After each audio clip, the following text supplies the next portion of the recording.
Narayanpet collector గారి ఆధ్వర్యంలో లాంఛనంగా ఈ కార్యక్రమాన్ని ఏర్పాటు చేసి ఈ పథకాలను ప్రారంభించి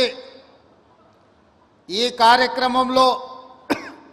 నాతో పాటు పరిగి శాసనసభ్యులు మిత్రులు రామ్మోహన్ రెడ్డి గారు, నారాయణపేట శాసనసభ్యులు సోదరిమణి డాక్టర్ పర్ణికా రెడ్డి గారు, అదేవిధంగా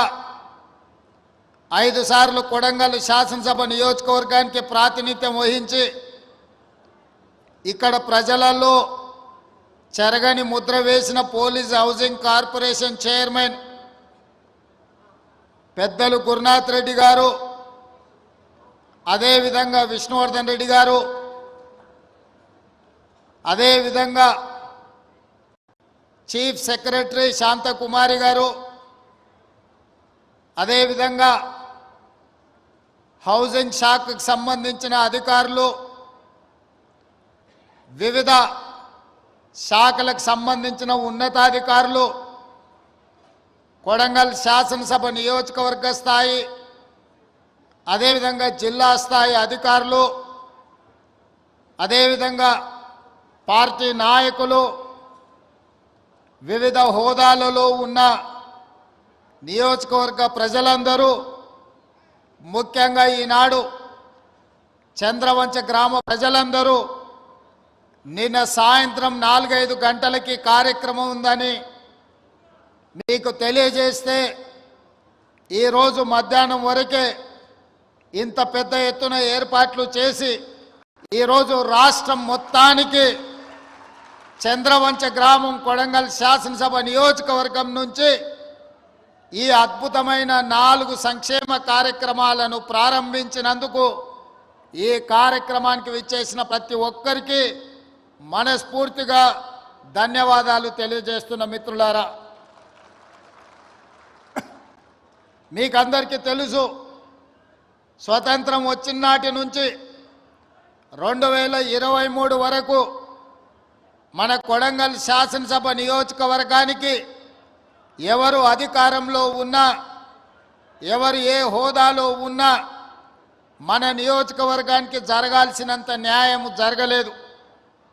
అందుకే 2023 డిసెంబర్లో జరిగిన ఎన్నికల సందర్భంగా పెద్దలు గురునాథ్ రెడ్డి గారు, అదేవిధంగా శాసనసభ నియోజకవర్గంలో ఉన్న ప్రజలందరూ ఆలోచన చేసి ఈసారి ఖచ్చితంగా ఈ రాష్ట్రంలో కాంగ్రెస్ ప్రభుత్వం ఏర్పడాలి, ఆ ప్రభుత్వానికి కొడంగల్ శాసనసభ నియోజకవర్గం నాయకత్వం వహించాలి అని మీరందరూ కలిసికట్టుగా కష్టపడి అత్యధిక మెజారిటీతో ఇక్కడి నుంచి నన్ను శాసనసభ్యుడిగా ఎన్నుకుంటే శ్రీమతి సోనియా గాంధీ గారు, మల్లికార్జున్ ఖర్గే గారు, రాహుల్ గాంధీ గారు ఈరోజు ఈ రాష్ట్రానికి ముఖ్యమంత్రిగా నన్ను నియమించడం జరిగింది. ముఖ్యమంత్రి బాధ్యతలు చేపట్టిన నాటి నుండి మీకు కొంచెం దూరమైన మిమ్మల్ని రెగ్యులర్గా కలవకపోయినా 4 కోట్ల తెలంగాణ ప్రజల యొక్క బాధ్యత, తెలంగాణ రాష్ట్రం యొక్క అభివృద్ధి, 4 కోట్ల ప్రజల సంక్షేమ పథకాల్ని అమలు చేసే పనిలో నిరంతరం శ్రమిస్తూనే కొడంగల్ యొక్క గౌరవ ప్రతిష్టను పెంచడానికి నిరంతరం కష్టపడి ముందుకు సాగుతున్నాం. ఇవాళ రాష్ట్రం నలుమూలల కొడంగల్ శాసనసభ నియోజకవర్గం నుంచి ప్రజలు చూస్తున్నారు. ఇవాళ రాష్ట్రంలో ఎవరికి ఏ సంక్షేమ పథకం అందాలన్నా కొడంగల్ శాసనసభ నియోజకవర్గ ప్రజలు ఈరోజు తీర్పునిచ్చే ఆదేశాలు ఇచ్చే పరిస్థితికి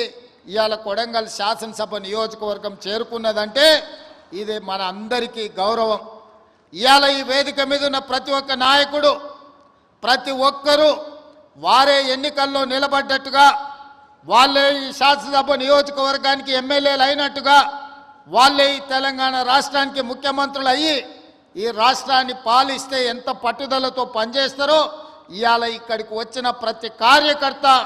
అంతే కష్టపడి కృషి చేసి ఇవాళ ఎన్నికల్లో గెలిపించి ఈరోజు తెలంగాణ రాష్ట్రంలో సంక్షేమ పథకాలను అమలు చేస్తున్నాం. మీకందరికీ తెలుసు ఇచ్చిన మాట ప్రకారం ముఖ్యంగా భూమికి విత్తనానికి ఎంత బలమైన అనుబంధం ఉంటుందో రైతుకు కాంగ్రెస్ ప్రభుత్వానికి కూడా అంతే బలమైన అనుబంధం ఉంది. ఆనాడు డాక్టర్ వైఎస్ రాజశేఖర రెడ్డి గారు 2004లో